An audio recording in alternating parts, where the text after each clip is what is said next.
अस्सलामु अलैकुम रहमतुल्लाहि तआला व बरकातुहू।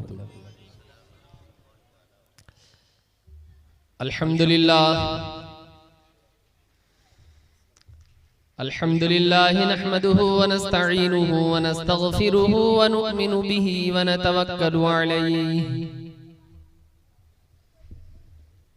व नऊज़ु बिल्लाहि मिन शुरूरि अनफुसिना व मिन सय्यिआति अअमालिना मन यहदिहिल्लाहु फला मुदिल्ल लहु